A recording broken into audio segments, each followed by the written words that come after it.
Hi hello നമസ്കാരം. മഴ തോരും മുമ്പേ എന്ന സീരിയലിൻ്റെ നാളത്തെ എപ്പിസോഡിൻ്റെ പ്രമോ വിശേഷങ്ങളിലേക്ക് എല്ലാവർക്കും സ്വാഗതം. അവതക്കുട്ടിച്ചായും സ്റ്റാൻലിയോട് അട്ടയെ പിടിച്ച് മെത്തേ കിടത്തിയാൽ കിടക്കില്ല എന്നൊക്കെ പറയുന്നുണ്ട്. സ്റ്റാൻലി അലീനയെ അവതക്കുട്ടിച്ചായന് കാണിച്ചു കൊടുക്കുന്നുണ്ട്. ഇതാണ് അപ്പച്ചൻ്റെ മനസ്സമാധാനം കളഞ്ഞ ആളെന്ന് പറയുന്നുണ്ട്.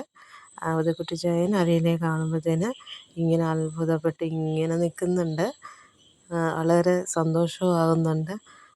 അലീന ചോദിക്കുന്നുണ്ട്, വല്യപ്പച്ചൻ എന്നെ ഇവിടെ നിന്ന് പുറത്താക്കാൻ വേണ്ടി വന്നതല്ലേ എന്ന് ചോദിക്കുന്നുണ്ട്. അപ്പോൾ അവതക്കുട്ടിച്ചായൻ പറയുന്നുണ്ട്, ആര് പറഞ്ഞു?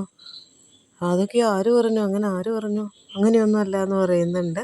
അങ്ങനെ വളരെ സന്തോഷത്തോടെ അലീനയും അപ്പച്ചനും ചിരിച്ചുകൊണ്ട് സംസാരിക്കുന്നതൊക്കെ കാണിക്കുന്നുണ്ട്. അലീന ഒരു ചായയൊക്കെ ഇട്ട് കൊടുക്കുന്നു. നീ എൻ്റെ ചിന്നമ്മയുടെ തനി പകർപ്പാണെന്നൊക്കെ അവതക്കുട്ടിച്ചായൻ പറയുന്നുണ്ട്. അങ്ങനെ വളരെ സന്തോഷകരമായിട്ടുള്ള ഒരു എപ്പിസോഡാണ് നാളെ വരാനുള്ളത്. അപ്പോൾ നാളത്തെ എപ്പിസോഡിനെ നമുക്ക് കാത്തിരിക്കാം. അപ്പോൾ ഇനി അടുത്ത പ്രമോ വിശേഷങ്ങളുമായി നാളെ കാണാം. ടാറ്റാ.